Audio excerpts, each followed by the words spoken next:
साथ नेहा दुबे। केंद्रीय वित्त मंत्री निर्मला सीतारमण ने संसद में बजट पेश किया है। बजट में आयकर को लेकर बड़ा ऐलान किया गया है, वहीं कई सौगातों की घोषणा कर दी गई है।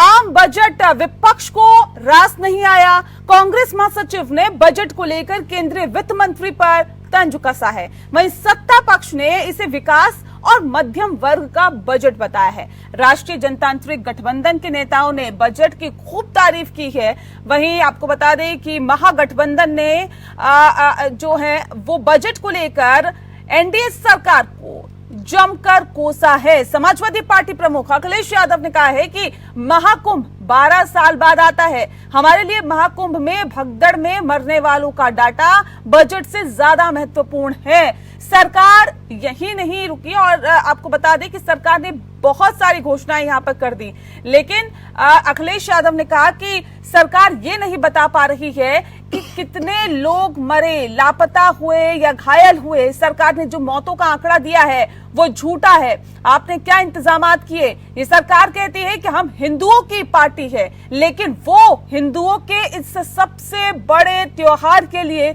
इंतजाम नहीं कर पा रहे हैं। क्या यही है आपके विकसित भारत की परिभाषा कि लोग भगदड़ में मरेंगे? कांग्रेस नेताओं ने कहा है कि इस बजट ने बता दिया है कि मोदी सरकार किसान विरोधी है। आज देश में किसान आत्महत्या करने को मजबूर है। आत्महत्या सबसे बड़ा मुद्दा है। अलग अलग राज्यों ने आत्महत्याओं की संख्या बढ़ते हुए देखी है और अलग अलग राज्यों में आत्महत्याओं की संख्या में लगातार इजाफा हो रहा है। देश के किसान को एमएसपी चाहिए, उन्हें क्रेडिट फैसिलिटी नहीं बल्कि कर्ज माफी चाहिए।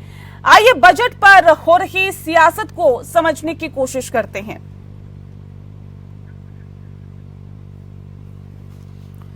तो बता दें आपको कि बजट में तमाम तरह की घोषणाएं की गई है। बजट और सियासत पर जाहिर तौर पर आर पार दिखाई दे रहा है। इस वक्त आम बजट को विपक्ष जो है वो अच्छा नहीं बता रहा है और इस बजट जो है उस पर निशाना साधा जा रहा है, सरकार पर निशाना साधा जा रहा है। विपक्ष को रास बिल्कुल नहीं आ रहा है ये बजट। कांग्रेस महासचिव ने बजट पर कई सवाल उठा दिए हैं और सवाल दरअसल इस बात को लेकर भी उठाए हैं कि जो तमाम वायदे दावे पहले के बजटों में किए गए हैं वो कितने धरातल पर उतर पाए हैं।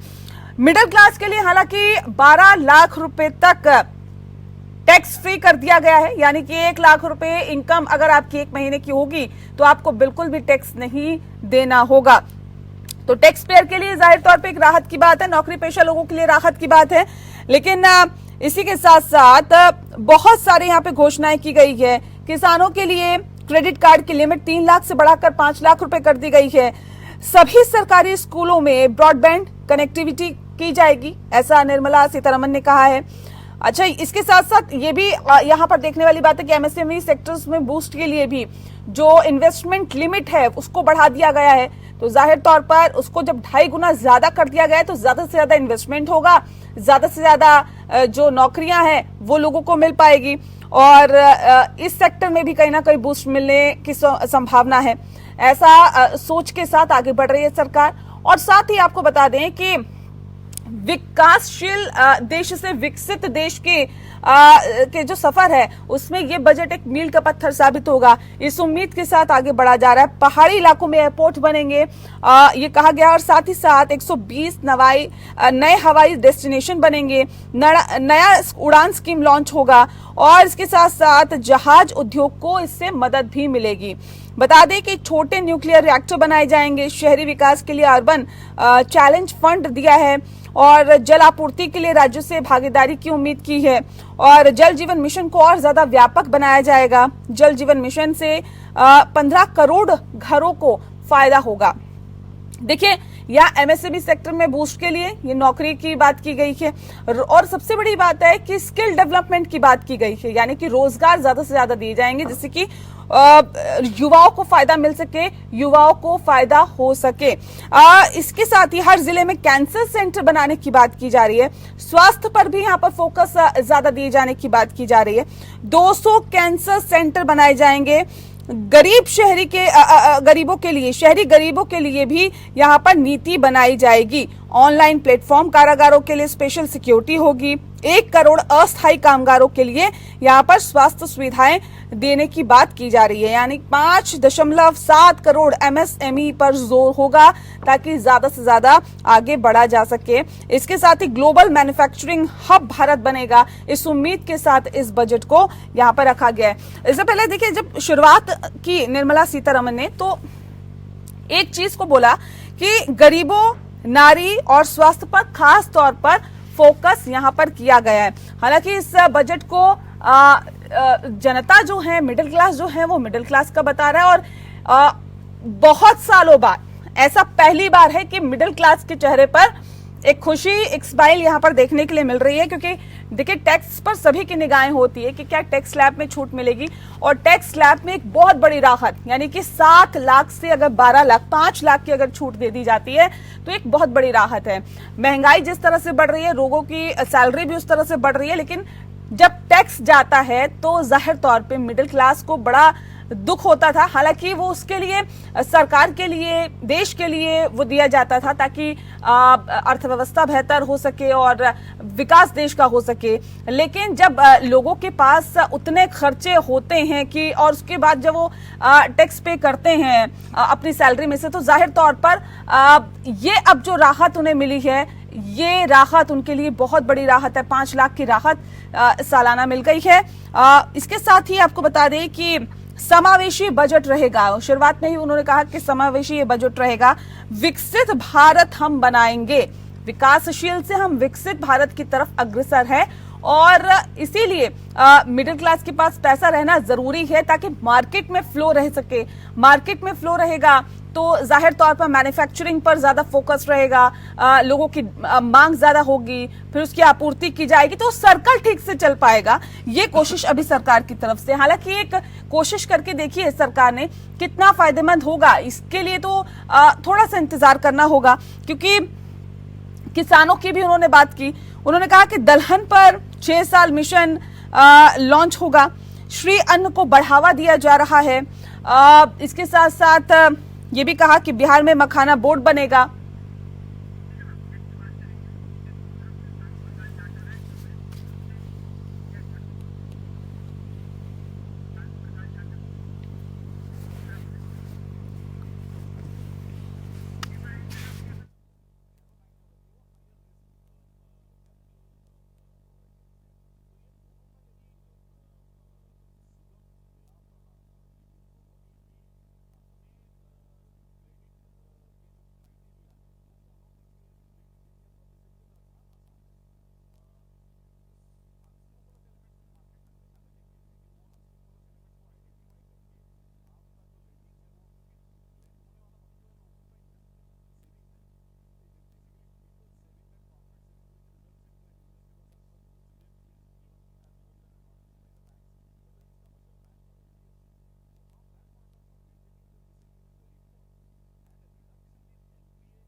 जी हाँ, तो ये बजट दरअसल पेश हो गया है और अलग अलग तरह से इसका विश्लेषण किया जा रहा है। इस विषय पे आज हम तफसील से चर्चा करेंगे और आपको बताने की कोशिश करेंगे आपके लिए क्या फायदेमंद है और कितना आपके लिए इस बजट से फायदा होगा। इस विषय पर तफसील से चर्चा करने के लिए खास मेहमान हमारे साथ मौजूद हैं, उनसे आपका परिचय करा देते हैं।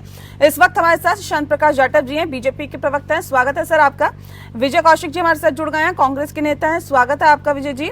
राजेंद्र यादव जी हमारे साथ जुड़ गए हैं, किसान नेता है, राजेंद्र जी बहुत बहुत स्वागत है आपका। और इसी के साथ हमारे साथ प्रोफेसर उमेश चंद्र यादव जी भी जुड़ गए हैं, अर्थशास्त्री है, आपका भी बहुत बहुत स्वागत है उमेश जी। इस खास कार्यक्रम की शुरुआत श्याम प्रकाश जाटव जी आपके साथ ही करते हैं। सर, बजट पेश हो गया और सबके चेहरे पर करीब करीब मुस्कान है।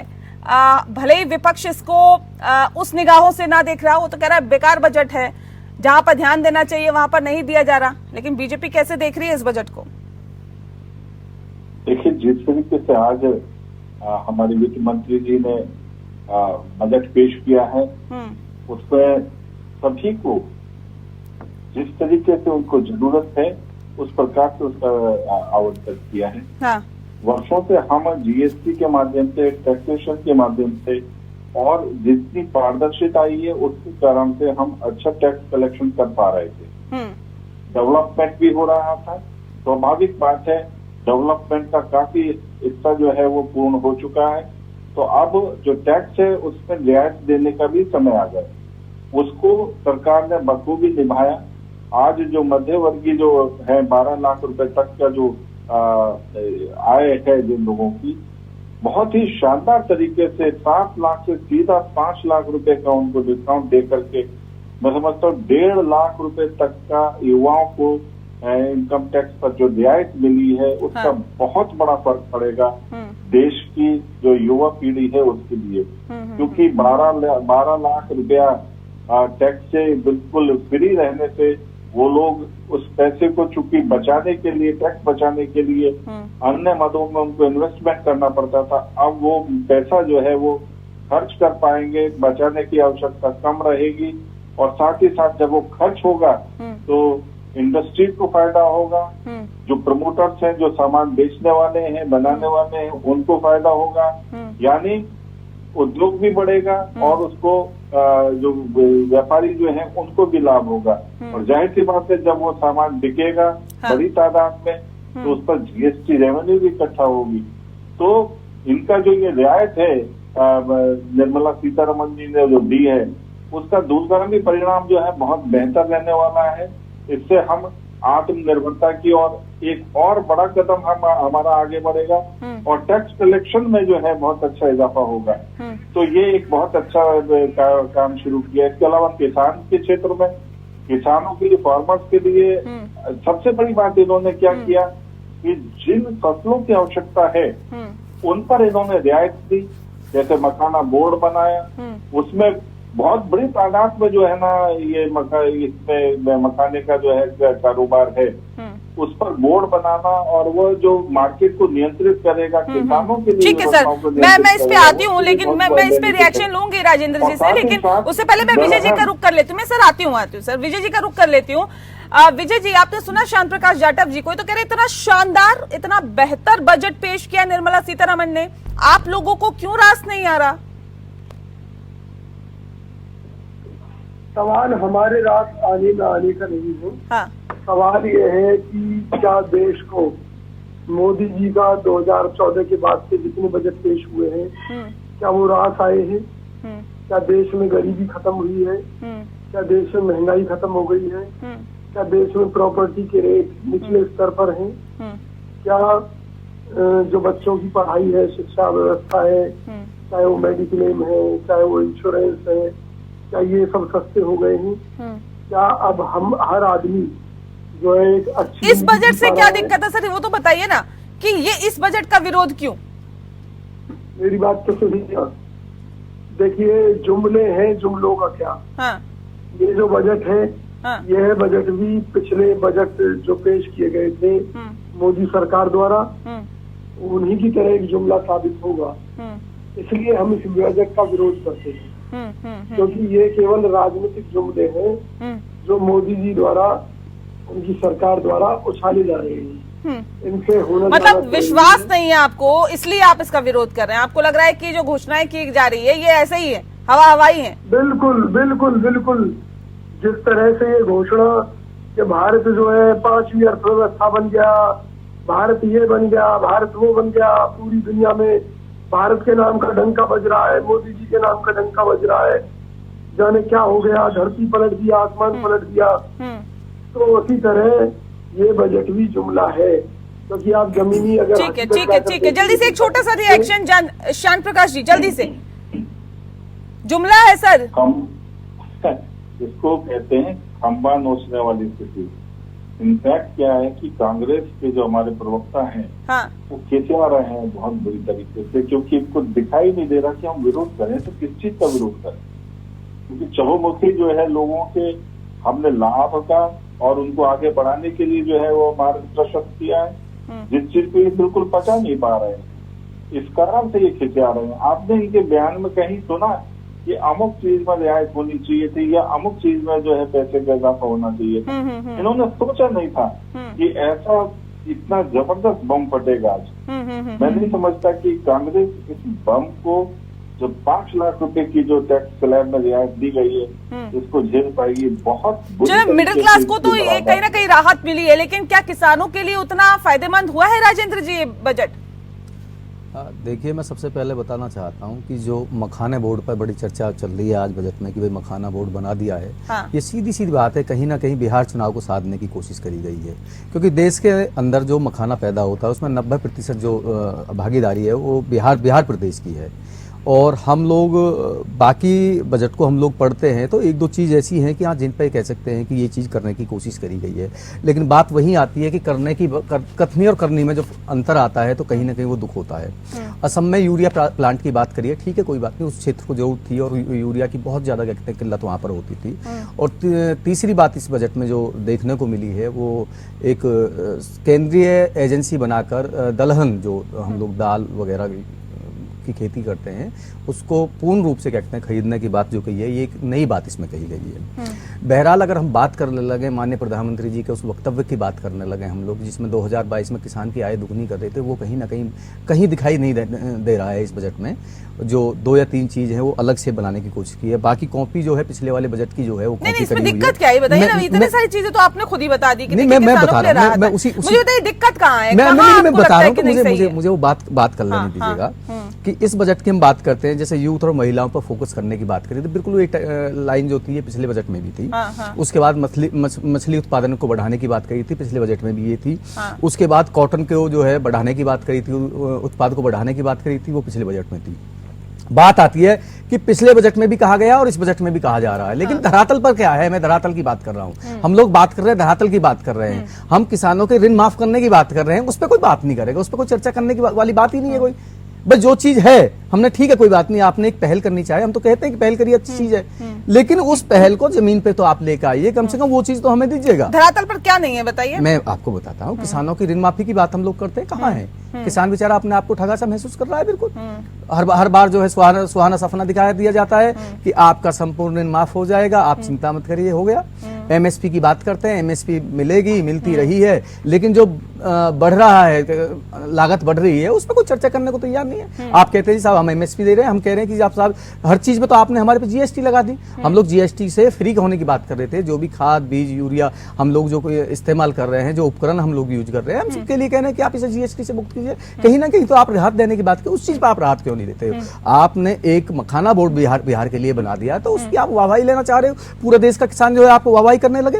आप देखिएगा ना कि मखाना पैदा कहाँ हो रहा है, सिर्फ बिहार के अलावा बताओ कौन से किसानों के पक्ष में नहीं है? नहीं, मैं क्या कह रहा हूँ, मैं एक प्रदेश की बात कर रहा हूँ, किसान विरोधी है। मैं बिल्कुल ये कहूंगा कि एक प्रदेश को आपने टारगेट किया, एक प्रदेश को आपने खुश करने की कोशिश करी गई है सिर्फ इसमें, और वो भी पता नहीं, क्योंकि अभी हमने पिछले समय देखा था कि दरभंगा के में एक एम्स बना था, पता नहीं कहाँ चला गया, कहीं ऐसा ही तो नहीं है कि मखाना बोर्ड पता नहीं कहाँ चला जाए चुनाव के बाद। तो ये बहुत सारी चीजें हैं कि जिनका सामना जो है सरकार को करना पड़ेगा, और जो देश का किसान है वो वाकई में अपने आप को ठगा सा इस समय महसूस कर रहा है कि हमने सोचा था कि हमारे श्याम प्रकाश जी देखिए ये तो कह रहे हैं सीधे तौर पर किसान अपने आप को ठगा सा महसूस कर रहा है, कह रहे हैं कि 2022 तक किसानों की आय को दोगुनी करने की बात की थी, की क्या आप लोगों ने? नहीं किया। कह रहे किसानों के ऋण माफी का कहाँ जिक्र हुआ क्या? नहीं हुआ, बल्कि 3 लाख से अगर 5 लाख आप कर दें तो किसान तो और बोझ के तले दब जाएगा। एमएसपी पर कानूनी गारंटी, उसका भी जिक्र नहीं हुआ। कह रहे जो हमें चाहिए था उसका तो जिक्र ही नहीं हुआ। सिर्फ एक बिहार के किसानों के लिए मखाना बोर्ड अगर बना देंगे तो फिर उसका क्या मतलब है? देखिए, जिस तरीके से बोल रहे हैं कि केवल बिहार में मखाना का उत्पादन होता है, तो इनका बहुत सीमित ज्ञान, 90% कहा है इन्होंने। संपूर्ण उड़ीसा जो है, झारखंड, छत्तीसगढ़, मध्य प्रदेश, हाँ। ये वो इलाके हैं जहाँ पर सबसे ज्यादा मखाने का उत्पादन होता है। तो इसलिए केवल एक प्रदेश में नहीं, इसके अलावा दक्षिण भारत में भी कई जगह ऐसी हैं जहाँ पर मखाने का बहुत बड़ी तादाद का उत्पादन होता है। तो स्वाभाविक बात है, ये जो बोर्ड बनाना उसकी जरूरत है, ये बहुत अच्छा प्रशंसनीय कदम है।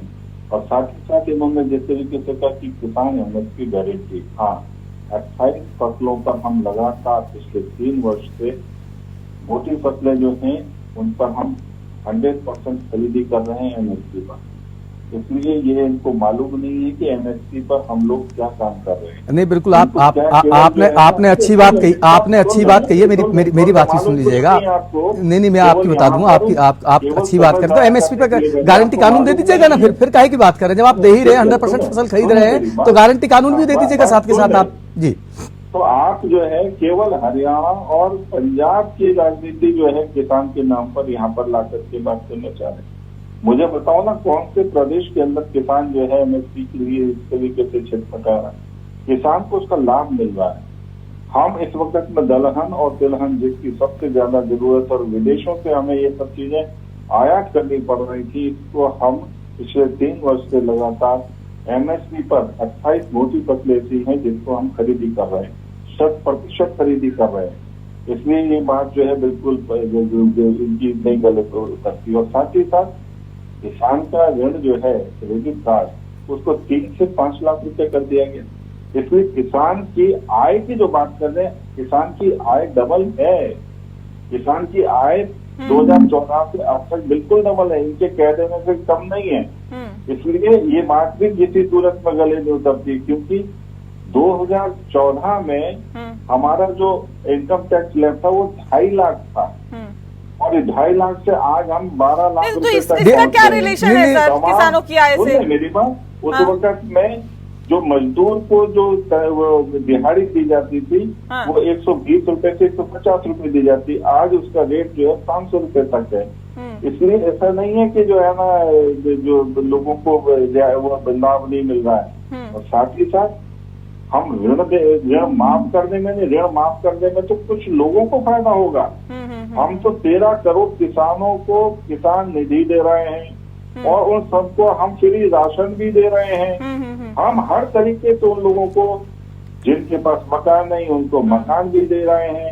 इसलिए केवल ऋण माफ कर देने से अपनी पीठ थपथपा लेना और कुछ मोटे जो किसान आपके जो है ना जो है उनको बेनिफिट देने से ज्यादा बेहतर काम कर रहे हैं, उसके अच्छे परिणाम भी आ रहे हैं। ठीक है ठीक है। परिणाम तो सर जनता के सामने ही है, परिणाम जनता के सामने है। क्या परिणाम आ रहे हैं क्या नहीं आ रहे। मैं शांत जी आती हूँ, आपका रुख करूंगी फिर से, लेकिन उमेश चंद्र यादव जी इस वक्त हमारे साथ जुड़ गए हैं, अर्थशास्त्री। उमेश जी बहुत बहुत स्वागत है आपका। उमेश जी, अर्थव्यवस्था के लिहाज से ये बजट कैसा है? नेहा जी देखिए, बजट को जिस तरीके से सामने रखा गया है, बजट देखने में बहुत अच्छा लग रहा है, हर तरीके से जोड़ा जा रहा है। लेकिन जब हम उसका विश्लेषण करने का प्रयास करते हैं, मैं सबसे पहले लेता हूं, अभी हमारे मित्र बहुत अच्छी तरीके से बात कर रहे थे किसानों के लिए। किसानों का उन्होंने बोले 3 लाख से 5 लाख कर दिया गया क्रेडिट कार्ड को। क्या उन्होंने ये देखा कि किसान के जो खर्चे हैं उनमें कोई कमी आई अभी तक? उसकी खाद में कोई सस्ती नहीं हुई है, बिजली के उपकरण कोई सस्ते नहीं हुए हैं, बिजली के रेट सस्ते नहीं हुए हैं, बीज के रेट सस्ते नहीं हुए हैं। हम किसान के लिए कह तो रहे हैं कि ऊपर किसान निधि हम दे रहे हैं। किसान निधि आप मैंने पिछली बार भी एक बार ये बात जब मेरे सामने आई थी, मैंने कहा था कि किसान निधि आप 3000 रुपए तिमाही में दे रहे हैं और जो आप निधि दे रहे हैं अगर एक किसान 1 बीघे खेत की सिंचाई करता है, क्या वो पूरे साल के लिए जो निधि दे रहे हैं सिंचाई भी दे पाएगा? बीज, खाद और ट्रैक्टर की जुताई, इन सब चीजों को छोड़ दीजिए। बहुत अलग तरीके से इसका विश्लेषण किया जाता है और ये दिखाया जाता है कि किसान को हम बहुत कुछ दे रहे हैं। वास्तव में अगर किसान को कुछ देना है तो उसके खर्चों को कम करना पड़ेगा, तब वो इस दिए हुए का फायदा उठा सकता है। दूसरी तरफ हम बजट में देख रहे हैं कि बड़ी तेजी से, जैसे एकदम अंधेरा है, कई वर्षों से अंधेरा रहा और अचानक उसमें बहुत बड़ी लाइट डाल दी जाए। हमारे इनकम टैक्स पे वही लाइट डाली गई। इनकम पिछले जितने वर्षों से 2014 से लगातार इनकम टैक्स में किसी तरीके की कोई रिबेट नहीं दी गई थी और दी भी गई थी तो पीछे से खींच ली जाती थी। इस बार रिबेट दी गई है। हम जरा देखें अगर इस रिबेट को, तो क्या जीएसटी में हमको कोई छूट दी गई? क्या सर्विस टैक्स में हमको कोई छूट दी गई? हम सड़क पे चलते हैं, हमारे टोल टैक्स इतने बड़े हुए हैं। एक छोटा सा उदाहरण दे देता हूँ। मैं कानपुर का रहने वाला हूँ और यहाँ से 30-35 किलोमीटर पर एक माती मुख्यालय है। वहां पर जाने के लिए हमको 175 रुपए टैक्स देना पड़ता है केवल 30 किलोमीटर पे। आप सोचिए, क्या ये चीजें अगर हमें छूट दी जा रही है तो हमारे खर्चे तो वहीं के वहीं हैं, उन खर्चों में तो कोई कमी नहीं की जा रही है। हम उन्हीं की भरपाई मुश्किल से कर पा रहे हैं। आज ये निश्चित रूप से ऊंट के मुंह में जीरे जैसी स्थिति होगी। दूसरी तरफ हमारा 8वां वेतन आयोग लागू होने जा रहा है अगले वर्ष। जो छूट दी गई है निश्चित रूप से हम इनकम टैक्स में वहीं के वहीं खड़े होंगे, क्योंकि ये इनकम टैक्स इस साल तो नहीं लगेगा, अगले साल पर ही जाएगा। तीसरी चीज, और किसानों को कर्ज देने की बात तो हम करते हैं, लेकिन उनके कर्ज माफी की बात तो हम कहीं नहीं करते हैं। किसान के साथ उसकी फसल अगर नहीं अच्छी हुई तो वो नहीं दे सकता है, तो वहां कर्ज माफी की बात नहीं आती है। और अगर जो हमारा मुख्य मुद्दा है हमारे देश में बेरोजगारी का मुद्दा, हमें MSME में आगे छूट दी जा रही है, उसको कर दिया जा रहा है, सब कुछ बढ़ा रहे हैं। कहीं पर हमें प्रोटेक्शन भी चाहिए, और जिसके लिए चौधरी चरण सिंह ने एक बार कहा था, जब वो किसान को ये कहते थे कि अगर खेती अच्छी करनी है तो उसके घर में कम से कम एक सर्विस वाला होना चाहिए जो सिक्योरिटी के नाम पर अपनी खेती को बहुत अच्छा कर सके।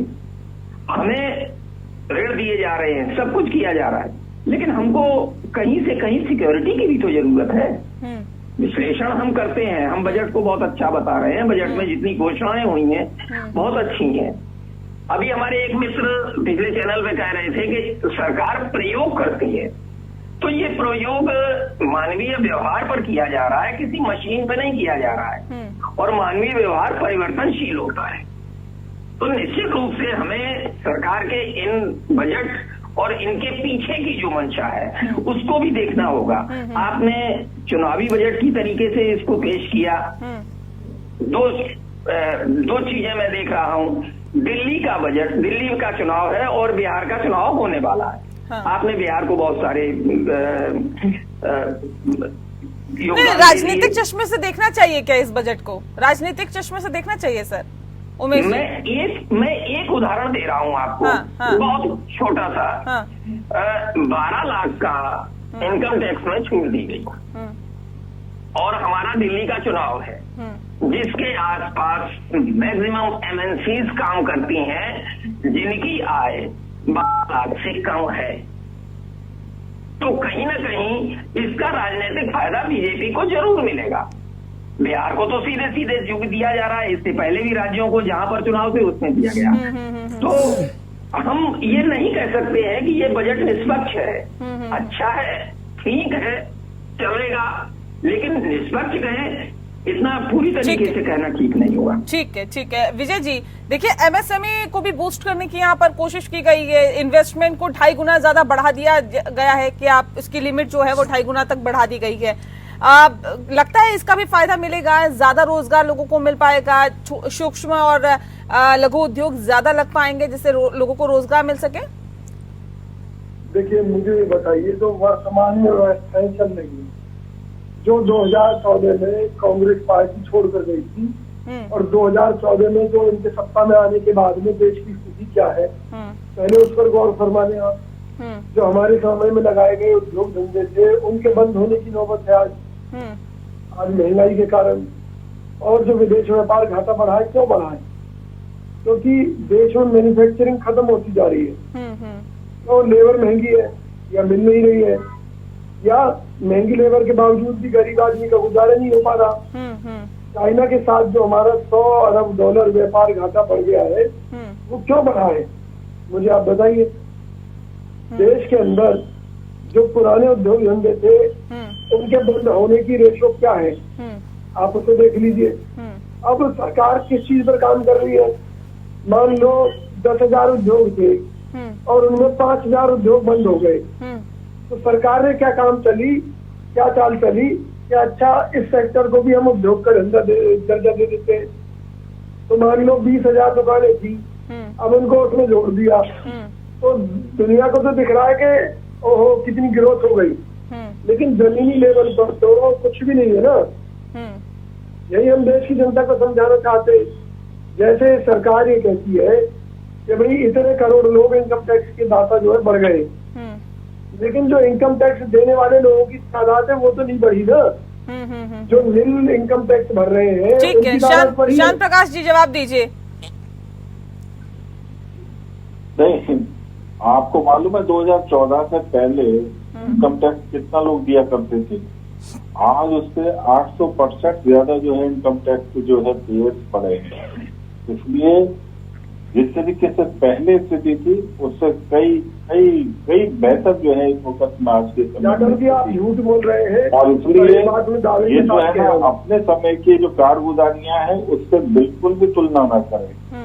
हम जिस वक्त में 2014 में हमने सरकार बनाई तो हम 13वें नंबर पर थे विश्व में आर्थिक स्थिति में। आज हम 5वें नंबर पे बल्कि 4थे नंबर पर पहुंच चुके हैं। हम अच्छे काम के कारण से अच्छे जिस तरीके से हमने यहाँ पर इंफ्रास्ट्रक्चर स्टैब्लिश किया और जनता ने जिस तरीके से बेहतर तरीके से जो टैक्स जो है वो दिए। टैक्स पहले भी देती थी सरकार, जनता जो है सरकार को, मगर वो पैसा जो है वो सरकार तक पहुंच नहीं पाता था। इन्हीं के प्रधानमंत्री ने कहा ना कि 1 रुपया जो है देते हैं तो 15 पैसे जो है मुश्किल से पहुंच पाता है।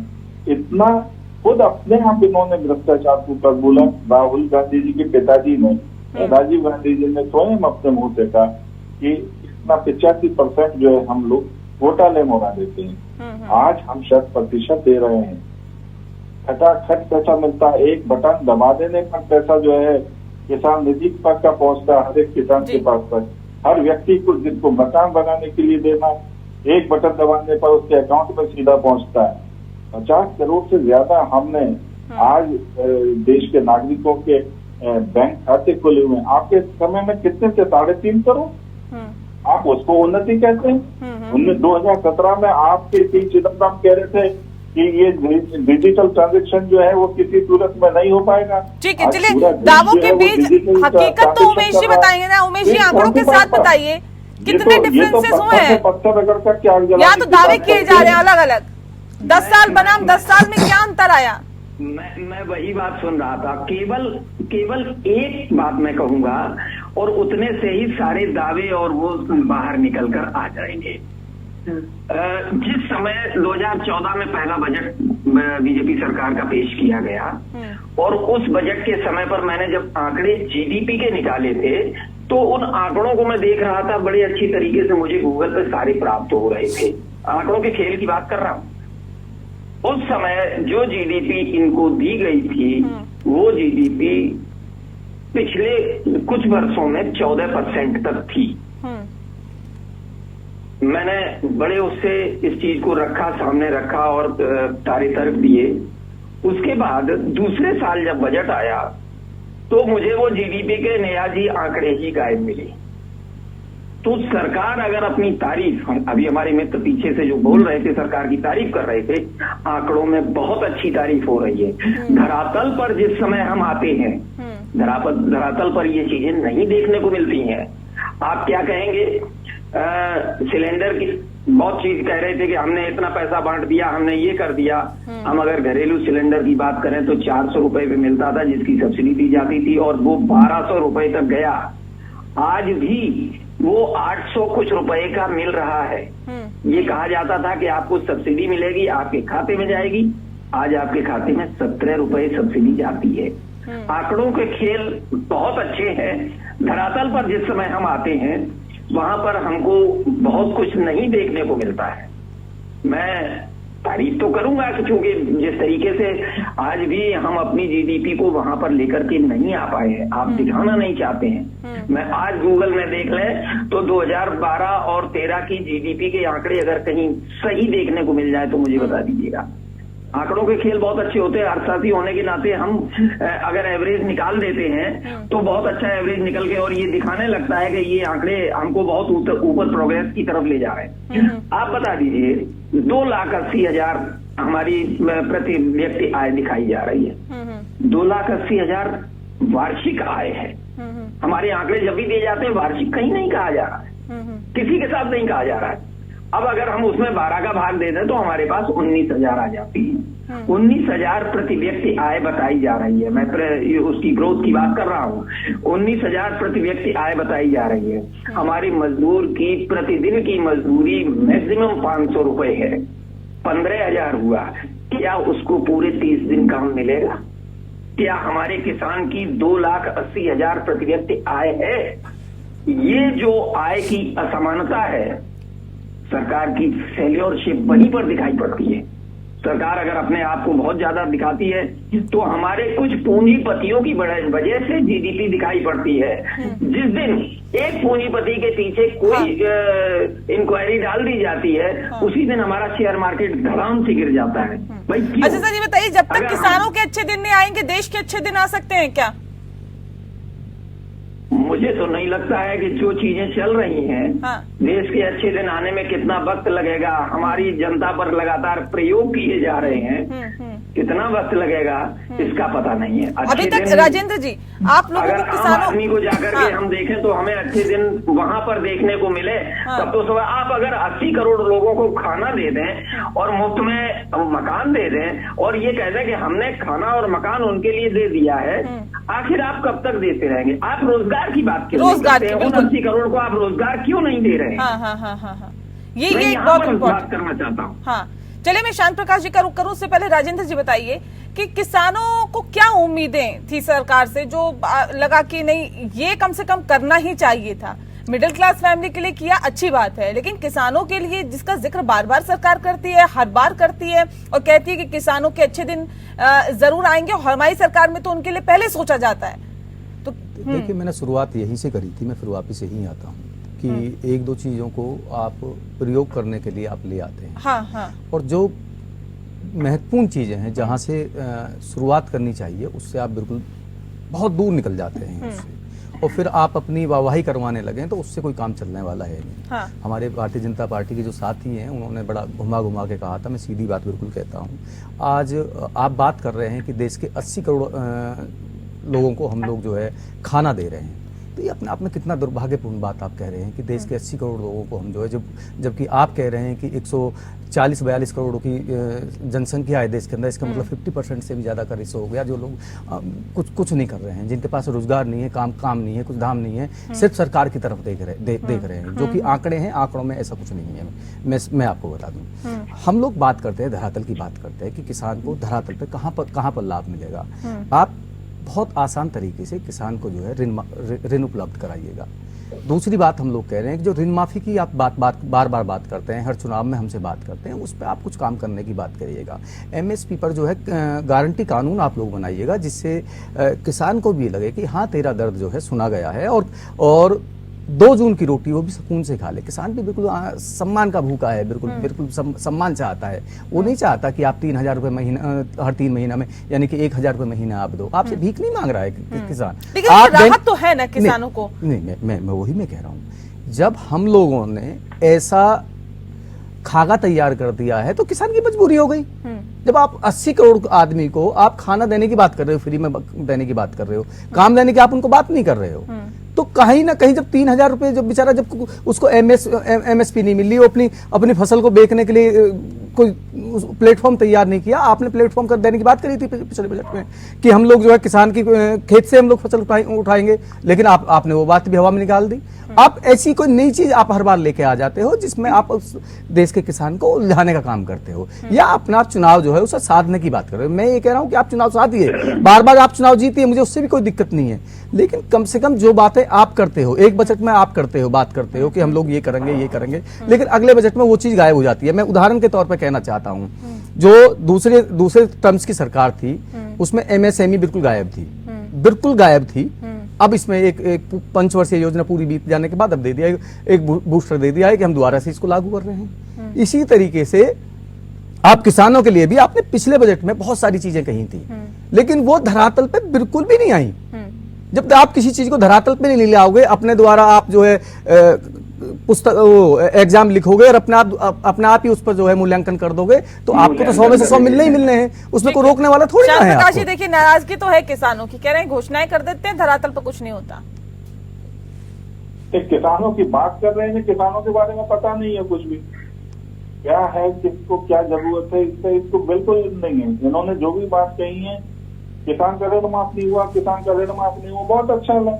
राहुल गांधी जी भी एक ही बात कहते हैं, किसानों को तमाम तरीके से सुविधाएं दी जा रही है। जब किसान के खेत तक जो है हमारे साइंटिस्ट जाकर के खेती करने में उसको सहयोग कर रहे हैं, तमाम योजनाएं चल रही है। तमाम जगहों पर उत्तर प्रदेश में फ्री नलकूप लगाए गए हैं, जहाँ पर पानी की व्यवस्था है वहाँ पर नलकूप लगाए गए, फ्री सरकार की तरफ से, लाइट फ्री है, तमाम तरीके से सुविधाएं दी जा रही है। बहुत अच्छी बात। उत्तर प्रदेश का आप एक जिला बता दो जिसमें जो है बिजली मुफ्त है। एक जिला आप बता दो, एक जिला आप बता दो कि जिसमें बिजली मुफ्त है। उत्तर प्रदेश का एक जिला प्लीज, क्या कहते हैं आप, एक जिला बता दो। कुछ नहीं बोल रहे। किसान जितना, किसान के ऊपर निगाह जो है सरकार की है, उसकी निगाह ये जो किसान नेता जो राजनीति कर रहे हैं इनकी नहीं है। ये केवल नहीं कह रहे ना, आप कह रहे हैं कि बिजली मुफ्त दे रखी है किसानों को। शांत प्रकाश, मैं वही तो मैं कह रहा हूँ कि ये आंकड़े आप दीजिएगा ना, ये आंकड़े आप दीजिएगा कि किस जिले में आपने बिजली मुफ्त दे रखी है, आप बताइए कोई जगह। प्रोसीजर, इन सब चीजों के लिए साइंटिस्ट हमारे जो है। नहीं, बिजली पानी कहाँ मुफ्त दिए? नहीं, बिजली पानी कहाँ मुफ्त दिए, बताइए ना शांत प्रकाश जी। देखिए पूछ रहे हैं, सवाल भी पूछ रहे हैं, कह रहे हम तो किसान नेता, हमें तो नहीं पता कि कहीं पे बिजली पानी मुफ्त मिल रहा है उत्तर प्रदेश में, कहाँ मिल रहा है? तो मैं भी किसान देता हूँ, मैं भी एक किसान यूनियन का संरक्षक हूँ, मैं बता रहा हूँ। मैं किसान, मतलब आप ही किसान होंगे, मैं किसान नहीं हो सकता? हम तो कह रहे हैं आप किसान है, मैंने तो नहीं कहा। आप क्यों, आप तो नाराज हो रहे हैं? अरे मैं तो कह रहा हूँ आप किसान है, तो बिजली, जहाँ बिजली पानी मुफ्त दे रहे हैं, मैं तो उस जगह का नाम पूछना चाह रहा हूँ। हो सकता है मेरी जानकारी में ना हो भाई, मैं कल को कहीं पर बैठूंगा, कोई जवाब कहेगा तो मैं कहूंगा उस जिले में फ्री है। मैं आपकी तरफ की ही बात कर रहा हूँ। नहीं, मैं आपसे क्या कह रहा हूँ, किसान है ही नहीं। अरे मैं क्या कह रहा हूँ, मैं आपकी बात बिल्कुल मान गया कि साहब मैं किसान नहीं हूँ। मैं आप कह रहा हूँ कि आप किसान हैं, बिल्कुल किसान हैं। आप सिर्फ मुझे उस जिले का नाम बता दो जहाँ बिजली और पानी फ्री है उत्तर प्रदेश के अंदर, तो मैं आपको बिल्कुल सलाम करूंगा। बिल्कुल, बहुत बढ़िया, मैं तारीफ करूंगा। अभी मैं बताऊँ आपको, भाई ये बोलने, मैं आपको बता रहा हूँ कि मैं बिल्कुल जो है तारीफ करूंगा, बस आप मुझे उस जिले का नाम बता दो, मैं बिल्कुल उठ के जाऊंगा यहाँ से, तो ये कहूंगा इससे अच्छा बजट हो ही नहीं सकता। लेकिन आप मुझे जिला बता दो बस। आजमगढ़ में चलो, आजमगढ़ में कम से कम नहीं तो सैकड़ों वहाँ पर जो है ना नलकूप फ्री ऑफ कॉस्ट लगाए गए, और एक आदमी के गेट में 2 लगे हैं। वाह वाह वाह वाह वाह, बहुत अच्छी, बहुत अच्छी आवश्यकता, जहाँ पर पानी की आवश्यकता है वहाँ पर नलकूप फ्री दी जा रहे हैं, बिजली फ्री दी जा रही है। ये तो कोई बिजली का मीटर नहीं लगा हुआ गेट पर आपके, ये वाह नहीं। अगर आप बिजली से घर में लाइट जलाएंगे तो आपको पैसा देना पड़ेगा, अगर आप बिजली से मोटर चलाएंगे तो आपको कोई पैसा देने की आवश्यकता नहीं है। नलकूप लगा करके बड़ी अच्छी बात कह रहे हैं। अभी आप दिल्ली में चुनाव चल रहे हैं, आप तो दिल्ली में बिजली फ्री देने की बात कर रहे हैं घरों में, तो उत्तर प्रदेश के साथ दोहरा व्यवहार क्यों जी? नहीं, आप तो दिल्ली में जो है फ्री बिजली दे रहे हैं, आप तो आपके घोषणा पत्र में है कि हम लोग बिजली फ्री देंगे। शहर के अंदर बोलो, शहर के अंदर फ्री देने की बात कर रहे हो, देश की राजधानी के अंदर देने की बात कर रहे हो, अरे उत्तर प्रदेश के साथ आप दोहरा व्यवहार कर रहे हो, ऐसा क्यों जी? ये इसी देश का हिस्सा है ना। आप अपनी बारी में बात कर रहे हैं, आप जब बोल रहे थे मैं कुछ बोल रहा था क्या? नहीं, बिल्कुल बिल्कुल आप बोल रहे थे, आपने बिल्कुल कहा कि मुझे जानकारी नहीं है, मैं मेरी जानकारी दे रहा हूँ आपको। अगर जानकारी नहीं, एक एक करके पहले शांत प्रकाश जी बात पूरी कर लीजिए। आपकी बारी आ जाए आप तब बोल देना, ठीक है।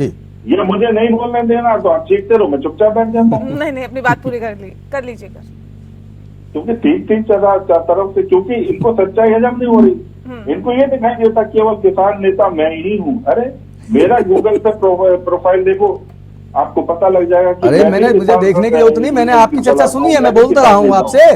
इसलिए ऐसी बात मत करो कि मैं किसानियत नहीं जानता, खेती नहीं जानता। इसलिए, और देखो आज ये मोदी सरकार जो है वो केवल किसान, वो मत्स्य पालन में, डेयरी फार्मिंग में, हर क्षेत्र में जो है किसान को लाभ देने का काम कर रही है।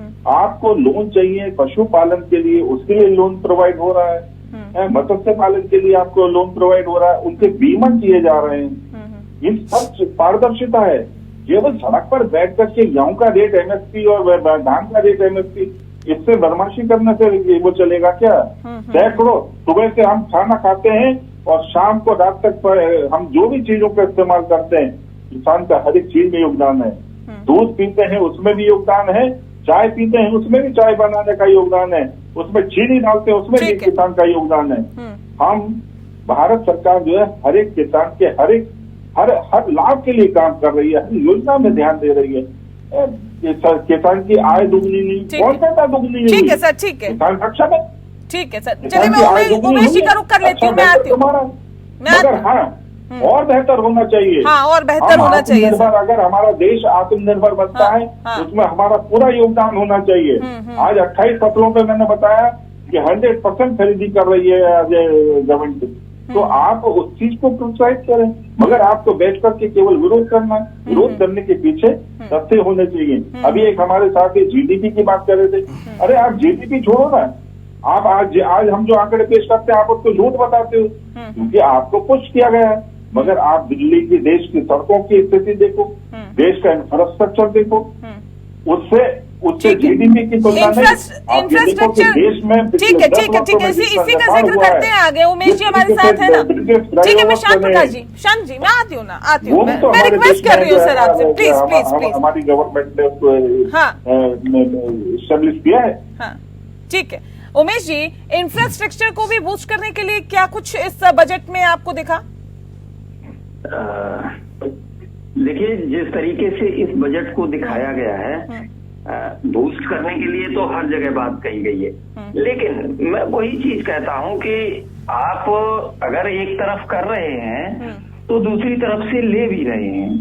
कहीं आप अलग से उस चीज को नहीं ला रहे हैं, आप कहीं विदेश से हमारे लिए कोई नई चीज नहीं ला रहे हैं। अगर हमारा इंफ्रास्ट्रक्चर चला रहे हैं तो हम उससे ज्यादा भाई सबसे बड़ा इंफ्रास्ट्रक्चर होता है हमारा बिजली का, सड़कों का, और आजकल जो ब्रॉडबैंड और उसकी स्थिति चल रही है, ये हम जो जितना मोबिलाइजेशन कर सकते हैं हमारा इंफ्रास्ट्रक्चर उतना ही अच्छा होता जाता है। सड़कें बन रही हैं, बिल्कुल सही बन रही हैं, कोई शक नहीं है, लेकिन उनके प्रयोग के लिए भी हमको जितना देना पड़ रहा है, कहीं ना कहीं हमारे आम जनता की तरफ ये चीज देखनी होगी। सरकार, हम वाहवाही के लिए उनको बिल्कुल मना नहीं कर रहे हैं। आप आंकड़ों की बात जो कर रहे थे, कितना बूस्ट हुआ है ये तो आप ही देखिए, और आपने कितना बेस दिया है। बेस तो आपको बना बनाया मिला है, काम तो आप उसी पे कर रहे हैं ना। कहीं आप अगर नया कोई बेस दे रहे हो तो उस पर बात करिए। ये चीजें हैं, इंफ्रास्ट्रक्चर को आप बढ़ाएं। हमने सबसे ज्यादा नेटवर्क पे स्थिति को देखा, जो नेटवर्क के माध्यम से अंतरण की स्थिति आई, इतनी तेजी से नेटवर्क डाउन हुआ कि हमें उसको पीछे हटना पड़ा। मनी चेंजिंग जी जो बात हम करते थे और नेटवर्क के माध्यम से हम जो भुगतान करते थे, हमें उस पर पीछे हटना पड़ा। तो कहीं ना कहीं इंफ्रास्ट्रक्चर को तो आपको मजबूत करना ही पड़ेगा, और ये हुआ है, ठीक है, बढ़ाया गया है। लेकिन अगर ये कह दिया जाए कि नहीं हमने पीछे कुछ नहीं हुआ, ये चीज तो ठीक नहीं है। अगर आप तुलना करते हैं तो फिर बहुत पीछे चले जाइए। तो 10 साल बनाम 10 साल की तो तुलना कर सकते हैं ना सर। मैं राजनीतिक बात नहीं कर 4 से 14, 14 से 24 की तो तुलना हम कर सकते हैं ना। 14 में जब सरकार आई थी, मोदी सरकार, 2.5 लाख टैक्स स्लैब था सर, और आज जो है वो 12 लाख है। तो कहाँ पे आपको लगता है कि डेवलपमेंट हुआ है, चीजें बढ़ी है, इंक्रीज हुआ है, और कहाँ पे आपको लगा कि खामियां कमियां रह गई है, इन पर और सुधार की जरूरत है? नेहा जी, विकास के साथ साथ अन्य चीजें भी, आज अगर हम आम आदमी की बचत को देखें, उस समय अगर व्यक्ति की बचत को देखें, आप देखिए कितनी एफडीज होती थी, कितनी एनएससीज होती थी। आज हमें उनकी संख्या नहीं दिखाई पड़ती है। उसका कारण केवल यही है कि विकास तो किया गया, लेकिन आम आदमी की जो बचत थी वो उसकी जेब से निकाल ली गई। हमारे पुरखे हमको ये दे करके जाते थे कि हम तुम्हारे लिए इतना छोड़ के जा रहे हैं। आज की जो स्थिति है उसमें हम अपने बच्चे को पढ़ा दें और सर्विस तक ले आए, बस इतना ही कर सकते हैं, उसके लिए कर कुछ नहीं सकते। मतलब उसकी बचत जो ऐसा नहीं लगता कि इन्वेस्टमेंट का तरीका बदल गया? पहले लोग एफडी करते थे, अब लोग म्यूचुअल फंड लेते हैं। ऐसा नहीं लगता कि तरीका थोड़ा बदला है? नहीं, तरीका बदला है। म्यूचुअल फंड लेते हैं, लेकिन उसके फायदे जो आम आदमी को मिलने चाहिए वो उतने नहीं मिल गई। क्या बात, सुरक्षा, क्या बात, मैं जो सुरक्षा की इसका मतलब आपको कुछ पता ही नहीं है। सिक्योरिटी की जो बात कर रहा मतलब हूँ, आप एक ये आर्थिक सुरक्षा जो को देश लेकर को मिलनी चाहिए वो नहीं मिल पा रही है। आप देखिए केवल इसका FD के सबसे बाद बड़ा लोगों को उदाहरण जो बच्चों मिला को है जो है ना वो मतलब कुल मिला के ये है कि जेब में कुछ नहीं बच रहा लोगों के, भले ही मैं वही बात कर रहा हूँ, पैसा जेब बढ़ में रहा नहीं है, बच रहा सैलरी बढ़ रही है, लेकिन कुल मिलाकर महंगाई भी उतनी ही है। लोग अपने हमारे ऊपर इतने टैक्सेस, मैंने तो आपको बताया कि हाँ, इतने टैक्सेस हमारे ऊपर दिए हुए हैं कि अगर पता हमारी कुछ 1 नहीं लाख इनकम है तो उसमें हम बजट 50% पर ज्यादा टैक्स वहीं चले जाते हैं। उसके बाद हम अपने आगे के लिए कुछ सोच पाते हैं। शांत प्रकाश जी गुस्से में लग रहे हैं थोड़े। गुस्से में नहीं है, पता कुछ नहीं अगर हम किसी होटल में मतलब खाना आप खाने FD चले की जाएं, बात कर रहे हैं, तो आज हमारे म्यूचुअल खाने फंड पे है, 18% इक्विटी है, GST तमाम ले लिया सेक्टर जाता है। है बताइए हम क्या जिसमें करें? आप कई काफी हमारे अच्छा खाने पर भी पैसा टैक्स जो है। है इंक्रीज कर रहे हैं। यूथ जो है आज की डेट में जो है ना म्यूचुअल फंड में इन्वेस्ट करके 16% तक एनुअल जो है ना वो रिटर्न पा रहा है। बात कर रहे हैं FD पर कि 6% पर आ जाए, FD कहाँ चलेगी? अरे भैया FD टूट करके आज मार्केट इतना स्टैब्लिश है, भारत की परफॉर्मेंस और भारत की जो गुणवत्ता है उसके कारण से भारत ही नहीं बल्कि चलिए सर, अच्छी तरफ हम आगे बढ़ रहे हैं, अच्छे रास्ते पे हम जा रहे हैं, अच्छे ट्रैक पे जा रहे हैं, और उम्मीद करते हैं कि आने वाले वक्त में जिस बात का जिक्र किया जा रहा है कि हम विकसित भारत होंगे, उस ट्रैक पे आगे बढ़ते हुए हम विकसित होकर दिखाएंगे। इसका संकल्प लेना चाहिए, बजाय कुछ चीजों को छोड़ने के, क्रिटिसाइज करने के या फिर नकारात्मक चीजों को आगे बढ़ाने के। बहरहाल बहुत शुक्रिया आप सभी मेहमानों का हमारे साथ इस खास चर्चा में शामिल होने के लिए। खास पेशकश में फिलहाल के लिए इतना ही। नमस्कार।